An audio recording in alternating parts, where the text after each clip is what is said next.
Nah, untuk wasit International World Junior Taekwondo Championship in Suncheon, Korea 13-18 Juni tahun 2004. Nah, ini ceritakan nih pengalamannya nih. Pengalaman saya ke sana kebetulan saya cuma sendiri. Sendiri? Ya, sendiri juga. Yang lain waktu itu karena memang bantuan keuangan terbatas ya. Bukan terbatas, hampir. Kadang-kadang ada, kadang-kadang enggak dari PPTI ya. Cuma karena niat saya aja, saya kebetulan juga masih bisa lah beli tiket. Saya berangkat ke sana sendiri, ke Suncheon. Sampai airport Suncheon, kita udah dijemput. Suncheon, malah saya juga belum pernah di Seoul. Pertama kali nih ke Suncheon ya? Dijemput, dibawa ke Suncheon. Saya pas dapat hotelnya juga tidurnya sendiri juga. Wasit-wasit lain udah ada temennya kan. Ya sendiri nggak ada masalah. Cuman ya kan nggak enak aja gitu. Nggak ada temen ngobrol kan. Oh, jadi ini perwakilan wasit Indonesia sendiri ya? Udah yang dikirim PBTI ya? Iya. Sama juga pas waktu itu penggantian ketua WTF punya Mr. Chow Chung Yeon itu. Oh. Pas hari itu juga dia yang pertama tuh. Baru dilantik 2004. Ya. Profesor Chow ya? Iya. Oh. Chow Chung Yeon kan. 2004 ya? Ya. Wah, ini sejarah nih. Jadi pada saat itu dia buka kejuaraannya apa gimana? Iya, buka. Wow. Tapi dia udah dilantik sebelum ada kejuaraan kan dia udah dilantik. Tapi dia pas tahun itu juga bersamaan gitu. Oh, ini berarti sejarah nih ya, Mas Hadi. Iya. Menghadiri gitu. Ya, menghadiri International World Junior Taekwondo Championship di Korea nih. Saya fotonya ada di sini. Iya, nanti bisa kita cari nih informasi ini ya. Kita lampirkan ya. Master Hadi, ini ada khusus nih pertanyaan dari Murti, yaitu mengenai wasit PON ke-11 Jakarta tahun 1985, di mana cabang taekwondo menjadi cabang taekwondo pertama ya yang masuk ke PON ya. Ini bagaimana ceritanya nih? Ceritanya kita juga masalah wasitnya juga karena belum menyandang internasional. Kan nyandangnya tahun 89 kan. Jadi kita sudah mempelajari. Malah kalau dulu wasit tiap gerakan pemotongan itu kita harus sebutkan namanya. Oh iya yang dulu saya ingat tuh. Dan gerakan tangan misalkan. Iya kan. Jadi montong biologi harus gitu kan? Saya pernah lihat di YouTube-nya tuh. Kalio harus ini. Iya. Ya. Dumboyo. Diperagakan ya tekniknya ya. Kita harus. Iya. Gerakan tangan, gerakan badan. Sebutan bisa disebutin. Iya.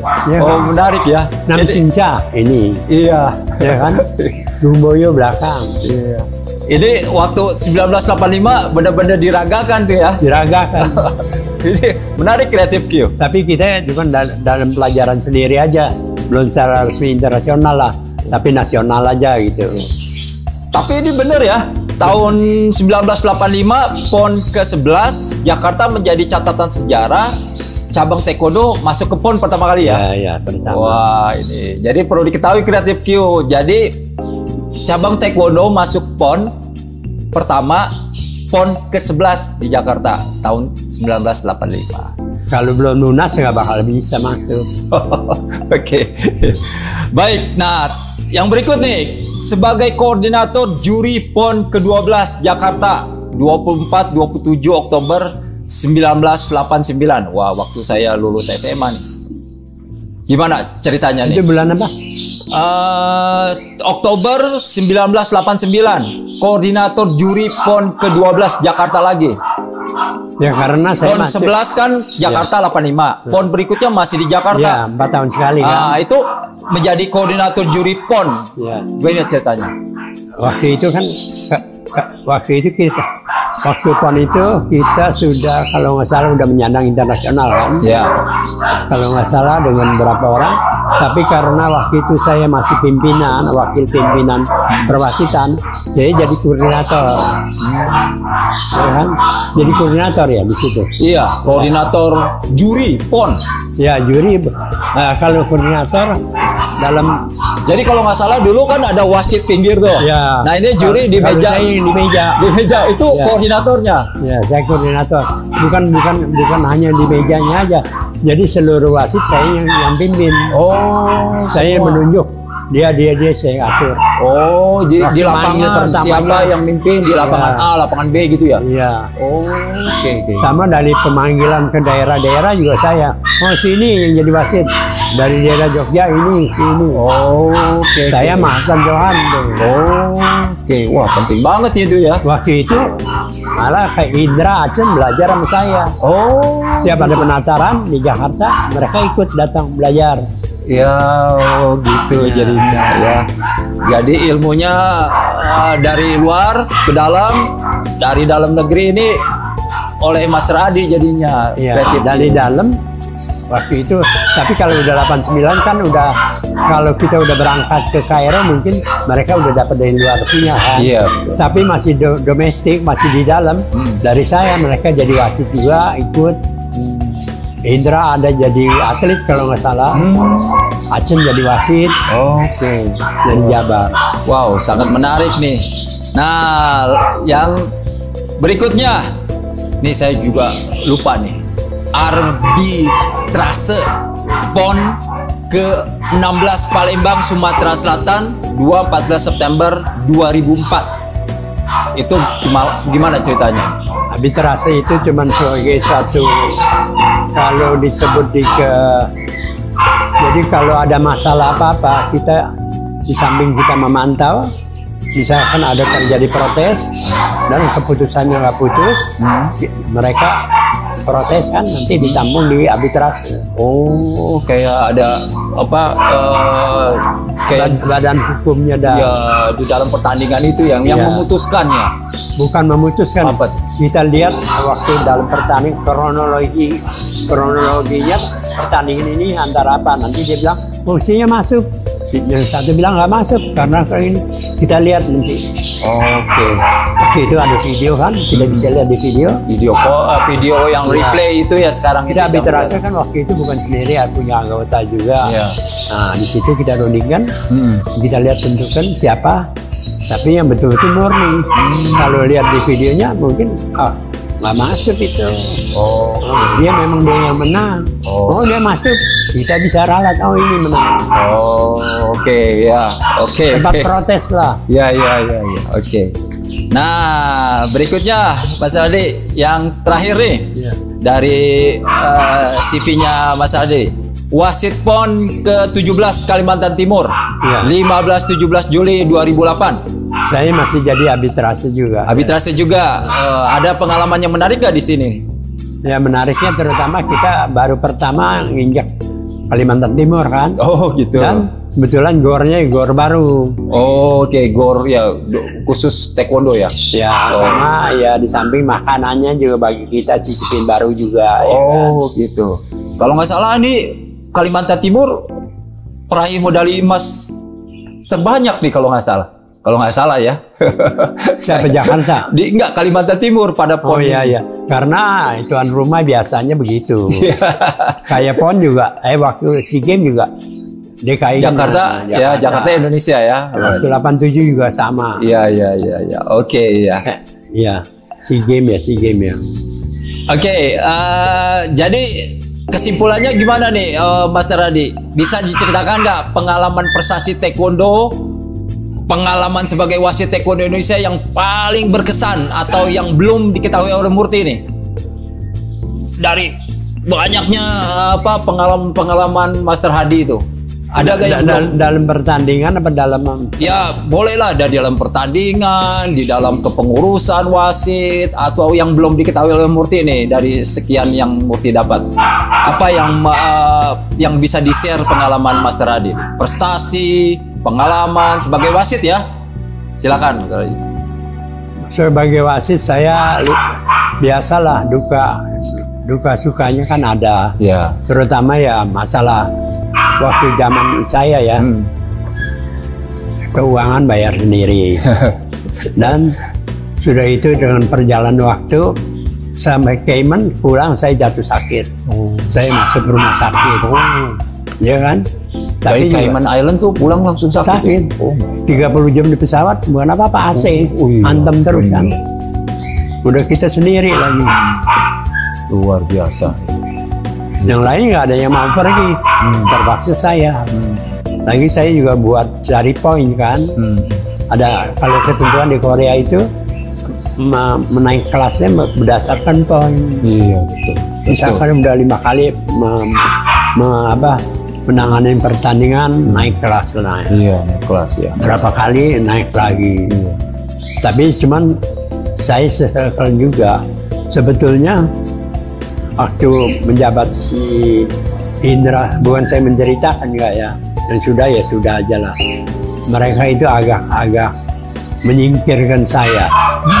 Jadi mereka hanya Herman, Acen, dia. Oh, begitu. Jadi mereka lebih sering di internasional berangkat. Oh. Maka naik kelasnya mereka lebih cepat. Oh, gitu. Saya dijegal lah gitu. Cuman bagi saya ya sudahlah. Apa sih olahraga ya? Itu. Cuman kalau buat cari poin, ya. saya merasa kecewa gitu. Iya. Oh, yang dia nggak mau, saya yang pergi. Giliran dia mau, dia tinggalin saya. Begitu aja. Jadi jadi Master Hadi nggak diberitahu atau memang tidak tahu, terus? Ya mereka yang ngatur ya, saya nggak tahu juga. Oh iya. Tapi mereka Master Hadi tahu keberangkatan mereka. Tahu. Oh, tahu. Cuman Master Hadi tidak dicantumkan namanya sebagai kebetulan wasitnya berdua. Saya pilih aja. Meskipun dia lebih sering, saya pilih aja Herman atau Acen, dia berdua. Karena Acen sebagai bosnya Indra kan. Iya. Dia mau nggak mau ngandalin Acen supaya dibiayai. Iya. Kan? Iya. Tapi kalau cara sportivitas nggak bisa begitu. Harus giliran kan. Iya. Tapi mereka lebih banyak. Iya. Mungkin ke depan ya pengalaman dari Master Hadi ini bisa dipetik oleh pengurus-pengurus yang sekarang, bagi yang akan datang, bahwa itu harus sistematis, tertulis dan fair ya, di mana yang diprioritaskan siapa yang harusnya memang harus berangkat, kalau memang tidak ada biaya bisa dicari bersama. Jadi jangan sampai ada gap antara kubu A, kubu B, yang B tidak diikut sertakan, yang A diikut sertakan. Ya, jangan timpang. Jadi timpang. Ya, ini buat pembelajaran kita semua ke depan. Oke. Apa saja yang Master Hadi ketahui nih sekarang tentang, ini kan Murti ya, Museum Rekor Dunia Taekwondo Indonesia, tentang sejarah. Nah, kita kembali nih, agak serius sedikit nih. Apa saja yang Master Hadi ketahui tentang sejarah Taekwondo di Indonesia? Ini yang singkat aja, sejarah Taekwondo. Ini nanti ada spesifiknya tentang foto-fotonya apa gimana?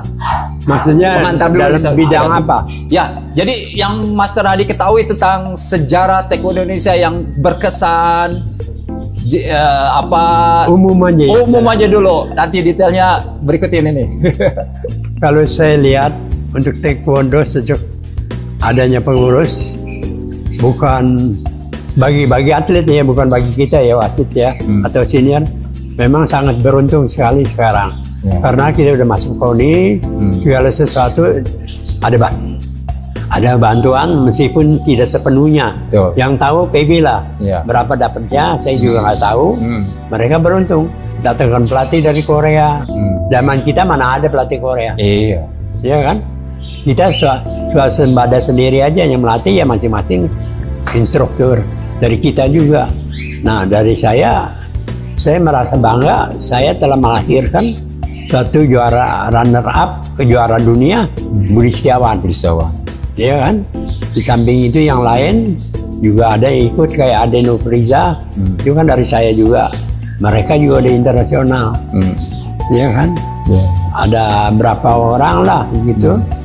Jadi saya merasa bangga juga di internasional maupun di nasional. Kalau nasional, saya bukan menyombongkan diri. Waktu saya masih pegang di BHK, itu kalau atlet-atlet luar mau tryout, datang ke tempat kita. Karena saya banyak atlet prestasi, terutama kayak si Kian Eng, ya kan, Budi Setiawan, Herbie, waktu itu. Terus ada yang lain-lain, mereka itu pada datang tuh tryout sama kita. Kayak Armin Johan pernah di Singapura, ya saya lupa tuh. Armin Johan juga ada. Jadi yang berkesan itu akhirnya dari pengalaman yang banyak itu menghasilkan prestasi untuk Indonesia, ya sebagai runner up juara dunia itu Budi Setiawan, Rekoris Murti juga. Dia ada di museum Korea ada di Kukiwon. Iya, saya juga tahu dah. Iya. Makanya waktu itu kita kalau Budi Setiawan tidak dimasukkan Murti ini hal aneh. Kalau di Kukiwon namanya ada, masa di Murti tidak ada gitu. Oke, nah yang spesifik nih, Murti mendapatkan sebuah foto yang di tengah-tengahnya ada Pak Sarwo Edi Wibowo. Di kalau nggak salah sebelah kirinya tuh Mas Radi lagi tangannya di sini gitu. Itu foto berbicara tentang Taekwondo Indonesia ya pertama ya. Itu bagaimana ceritanya? Itu kalau nggak salah Munas pertama ya. Mas Radi, ini ceritanya gimana Mas Radi? Ceritanya dalam perjalanan selama kita, kalau nggak salah terakhir kita masih FTI ya, karena masing-masing aliran. Apa? FTI, Federasi Taekwondo Indonesia. Ya, siap. Tapi sebelum FTI kita ada Institut Taekwondo Indonesia. Institut dulu. Sebelum FTI, Institut Taekwondo Indonesia. Baru FTI. Iya. Karena kalau FTI itu yang pegang waktu itu Marsda Sugiri kan. FTI dipimpin oleh Marskal Sugiri. Ya, Marskal Muda Sugiri ya. Dia pernah menjabat sebagai Dirjen Perhubungan juga. Oke, di pemerintah ya. Waktu zaman dia pegang itu ada pembajakan pesawat di Thailand. Oh, gitu. Lalu dia kesan dia yang ngurus kan. Ya. Kebetulan salah satu murid dari karate kita ya, namanya si Iwan ya. Iya Iwan, Iwan apa saya lupa tuh. Dia murid dia kalau nggak salah murid dia ada yang terlibat di pembajakan. Oh gitu. Kalau nggak salah ya. Lalu jadi dia sendiri kena syok juga, kaget dipanggil kan. Iya. Karena kelibatan di karate. Ini pembajakan pesawat Taiwan apa pesawat Indonesia? Pesawat di Taiwan? Pesawat Indonesia di Taiwan. Di Thailand. Di Thailand. Oke. Waktu zaman Pak Sugiri. Oh. Terus hubungannya dengan Munas 1 ini gimana nih Pak Sugiri dengan foto-foto itu? Setelah kita adakan Munas, ya mungkin dia mengundurkan diri juga karena kan kita mau Munas. Munas dia nggak mau terjun lagi. Maka terpilihlah Sarwo Edi. Oh, karena dia yang prakasain supaya bersatu. Oh, tapi sebelum Pak Sarwo juga ada Pak Anton Sujarwo kan? Anton Sujarwo Kapolri ya? Iya Kapolri. Oh. Dia waktu itu Kapolda. Ya. Kapolda ya. Ya, saya juga waktu itu udah pernah foto sama dia di Komdak ya. Waktu dulu Komdak dengan pelatih Korea Mr. Choi itu menyerahkan buku ke dia. Buku atau baju saya lupa. Fotonya juga ada kan? Iya. Oh. Saya kebetulan yang mendampingi karena ya untuk komunikasinya bahasa Inggris kan. Ya kita sama-sama bisa lah sedikit-sedikit. Jadi dari Institut Taekwondo Indonesia, Federasi Taekwondo Indonesia, lalu Munas langsung Munas pertama dibentuklah PBTI apa gimana nih? Iya PBTI. Jadi pengurus besar Taekwondo Indonesia. Iya. Jadi Munas pertama itu benar-benar melahirkan PBTI. Iya. Oh. Tapi kan ada juga namanya Katedo. Maksudnya Karate Taekwondo Indonesia. Kan kita dari karate. Iya. Waktu itu karena Taekwondo kita berpikir masih belum begitu dikenal. Nah ini Katedo. Oh iya. Federasi. Iya. Baru Taekwondo Indonesia. Oh gitu. Tapi dalam Munas 1 itu masih tetap pakai Karate Do apa langsung? Udah enggak itu. Langsung bilangnya PBTI gitu. Ya, disebutkan PBTI. Oh, jadi sejarah itu ya Munas pertama ya. Jadi lahirnya PBTI ya. Ya, persatuan, penyatuan. Oke. Dan penyatuan itu ya kalau kesah saya banyak daripada kita yang membantu supaya membentuk provinsi supaya syarat daripada Munas itu bisa diakuin KONI. Mujiman dia mewakili Bengkulu. Oh. Kayak Hari Tomatala mewakilin dari Palembang. Oke. Supaya jumlahnya kan banyak. Ya, jadi memenuhi quorum untuk kuotanya masuk ke kuotanya ke KONI. Iya. Oh. Saya Bali. Oke, ya. Okay. Nah, bendera yang saya bikin saya serahkan ke Bali waktu itu. Mungkin masih ada enggaknya, saya nggak tahu. Oh, iya. Oke, nah ini profil dari Bapak Letjen TNI ya Sarwo Edi Wibowo. Ini banyak sekali netizen atau pelaku teknologi berbicara tentang beliau. Nah, ini kan Mas Radi kan pernah berpapasan langsung, ketemu, foto bareng ya. Ini sebenarnya sosok profil dari Pak Sarwo Edi Wibowo ini di mata Mas Radi ini bagaimana ceritanya? Kalau di mata saya, dia seorang jenderal yang berwibawa sekali dan tegas, bijaksana. Bijaksana sih pasti manusia nggak ada yang bilang sempurna lah. Yang saya cuma sesalkan sama dia atau dengan yang lain juga saya nggak tahu. Nah, diangkatnya waktu itu kan ada pembentukan ketua Dewan Guru. Siapa? Anton Kamajaya. Anton Kamajaya, kenapa? Dia sebetulnya nggak ada kecimpung apa-apa sama kita. Dia dari Australia, dia kebetulan taekwondo juga. Dia latihan di Australia, WTF. Dia bisa diangkat jadi ketua Dewan dulu. Nah, itu kita agak sesalkan juga. Oh, masuk beliau tiba-tiba langsung jadi ketua Dewan Guru. Iya, seharusnya Hari Tomatala. Dengar ya, Anton Kamajaya ketua Dewan Guru ya. Seharusnya si Hari Tomatala, malah Hari Tomatala jadi wakil. Itu kita agak kecewa. Oke. Ya kan? Tapi itu udah keputusan Pak Sarwo. Iya, dia kan ketua umum. Iya. Kita juga nggak bisa ngomong apa-apa. Pernah juga saya singgul, saya kirim surat sama dia. Ya kan? Oh, itu yang berkesan ya. Oke. Nah, jadi tentang Pak Sarwo Edi Wibowo ini yang membuat beliau itu merupakan pelaku sejarah di Indonesia adalah waktu Munas pertama ya. Munas pertama yang dipimpin oleh Pak di Murti sendiri. Pak Sarwo Edi Wibowo adalah Rekoris Murti, yaitu sebagai ketua umum PBTI pertama di Indonesia. Dia orangnya cukup bijaksana, tegas, berwibawa, dan berani. Iya, dan memang berani. Saya pernah waktu saya masih. Dia bekas ini kepala komandan Kopassus. Iya, Kopassus juga. Terus waktu itu saya ingat waktu saya nonton kalau nggak salah di SEA Games Jakarta ya tahun berapa ya. Waktu itu ada di Jakarta Barat pertandingannya. Saya ingat banget waktu itu saya waktu SMA. Waktu itu ada lagu kebangsaan negara lain. Indonesia dapat perak. Tapi waktu moderator bilang mari kita berdiri untuk menyanyikan lagu kebangsaan ini. Ada beberapa pelajar dia tidak berdiri. Dia langsung saya lihat dia berhenti. Dia langsung berjalan. Terus tunjukin orang-orang itu suruh berdiri. Oh, yang di atas. Iya, kalau mungkin Mas Radi ingat, saya ingat banget suruh berdiri dulu, baru lagu kebangsaan negara lain dikumandangkan. Jadi itu menandakan bahwa Pak Sarwo Edi Wibowo itu sangat berwibawa dan tegas sekali. Itu dia tidak suruh nyalakan bendera sudah siap, tapi pada duduk disuruh berdiri. Akhirnya berdiri, barulah lagu kebangsaan negara lain. Seorang jenderal ya harus. Ya bukan apa-apa. Orang bilang jenderal ya berani abri gitu. Iya, dia mantan Kopassus ya. Iya. Tapi waktu itu dia ketua BP Pancasila saya lupa ya. Oh, dia waktu itu diangkat sama Soeharto. Iya, BP7. Ya, BP7 waktu itu saya ingat.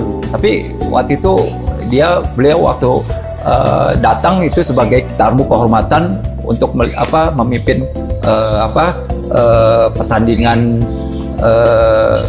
itu kelas apa saya lupa ya, Kyuruge yang jelas waktu itu lagu kebangsaan negara lain mau dikumandangkan, banyak yang tidak berdiri, akhirnya beliau melangkah, ditunjukin anak-anak saya berdiri, akhirnya dikembari, baru diperjalankan lagu. Kita sering waktu itu ke BP7, kalau ada apa-apa kita lapor, ada ke tempat Pak Sarwo.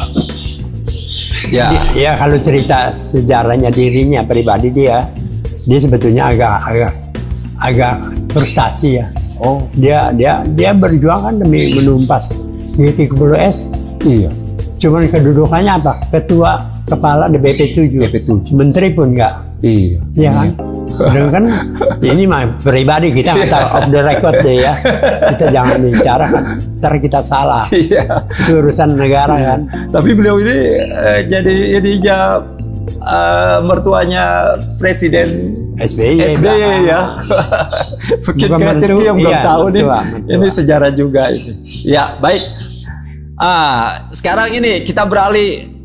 Masih ingat gak nih Master Hadi, siapa saja murid taekwondo atau taekwondoin asuhan Master Hadi Sugianto yang sampai sekarang masih diingat?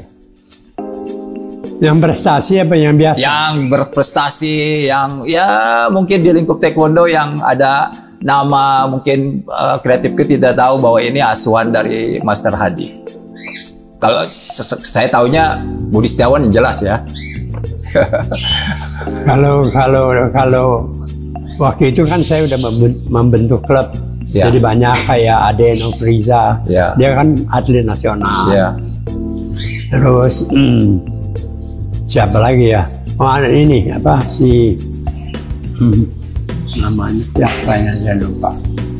Dari wasit sekarang atau pelatih sekarang? Wasit sih yang meningkat, prestasi nggak ada. Yang ikut jadi internasional rasanya dari saya nggak ada.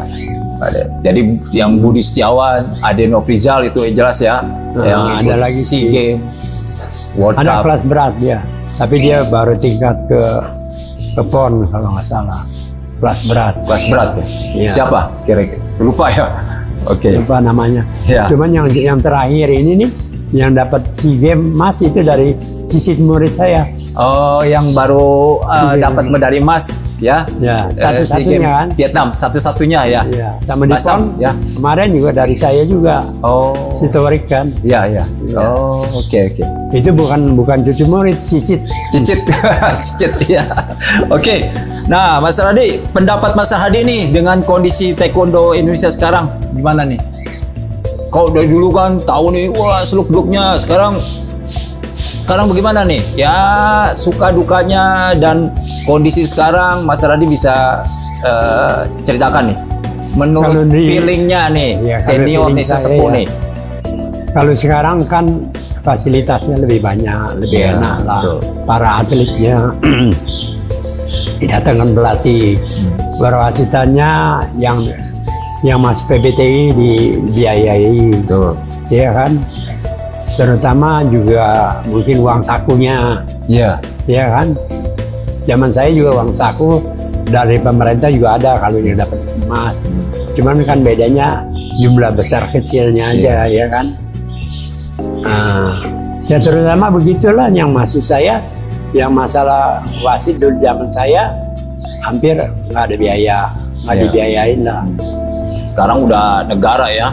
Sekarang negara, tapi yang punya kedudukan di PBTI. Yang punya kedudukan. Kalau yang saya tahu sih, yang wasit biasa mah, yang go internasional, mungkin mereka biaya sendiri juga. Ya kan? Atletnya juga sekarang merasa enak lah. Iya. Dapat rumah, dapat mobil. Udah dapat gajian juga setiap bulan. Iya, bisa masuk PNS. Iya, betul. Ya, cuman prestasinya gimana nih? Prestasi. Kemarin kan cuma surut kalau menurut saya. Iya, kemarin kita emas. Kalau nggak cicitnya nggak dapat emas. Iya. Waduh, malu di PON juga kita kalau nggak salah nggak juara umum ya. Kenapa? Waktu PON di Papua. PON di DKI. Iya, DKI. Oh, kita kan ngomong soal yang pengurus PBTI dulu nih. Nanti kalau DKI, kalau PBTI itu maksudnya prestasinya kemarin kan kalau bukan cicitnya dari Mas Hadi, wah kita rekor terburuk, nggak dapat emas lagi. Masalahnya kita kan pernah di Palembang, Jakarta Palembang kan kita pernah raih 6 emas tuh ya, 6 emas, 3 pumse, 3 kyurugi, zamannya Pak Marsiono. Tapi biasanya itu saya juga nggak bukan, tetap itu kita menghargai. Tapi biasanya kalau tuan rumah menyelenggarakan, biasanya kita juara ada umum. Poin ya. Iya. Itu sih udah biasa ya. Iya. Biasanya begitu. Iya. Mudah-mudahan nanti SEA Games yang akan datang di Jakarta atau di Palembang atau di mana, Indonesia bisa juara umum lagi ya Mas Radi. Oke, Mas Radi, kita beralih nih tentang kondisi taekwondo sekarang. Pendapat Mas Radi dengan adanya kreativitas taekwondo di dunia yang ada sekarang. Sekarang kan bukan taekwondonya bukan Kyorugi aja. Ya Kukiwon aja udah ciptakan demonstrasi yang luar biasa. Terus Kukiwon pakai taekwondo dengan musik, pemecahan dan sebagainya. Kreativitas gimana menurut Mas Radi? Ya Hanmadang itu kan nggak ada Kyoruginya, tapi begitu wah ramainya ya, untuk itu variasi gimana? Untuk meramaikan secara cukup bagus. Cuman kalau kita standar untuk bela diri, ya bukan bela diri, olahraga bela diri ya pasti Kyorugi kan lebih senang. Kalau fungsi sih kita lihatnya bukan nggak senang, bagus buat variasi aja. Kalau kayak kesenian kita cuma lihat seperti orang menari aja itu. Iya. Tapi Mas Radi, kreativitas taekwondo yang sekarang ini kayak Kyorugi model World Taekwondo sekarang itu kan sebuah kreativitas pelaku taekwondo dunia yang menciptakan peraturan taekwondo Kyorugi sekarang. Nah di zamannya Mas Radi dulu kan kita nggak pakai helm, jedar baru kasih angka 1, 2 ya susit. Sekarang angkanya di 25, 35, colek kalau kita bilang ini colek cagi, tendangan. Kalau dulu tendangan nggak tenaga itu kurang penuh, nggak terutama teknik kan. Teknik harus betul. Kita pukul orang harus nonton Kyorugi, ya kan? Tenang, siap cagi. Tapi bukan hanya tekniknya saja, tenaganya juga. Nah, itu gimana Mas Radi menyikapinya? Nah, ya kreativitas sekarang sistem pakai elektronik, tergantung pada sensor dan bukan ke apa ya? Mungkin kita menyangkut ke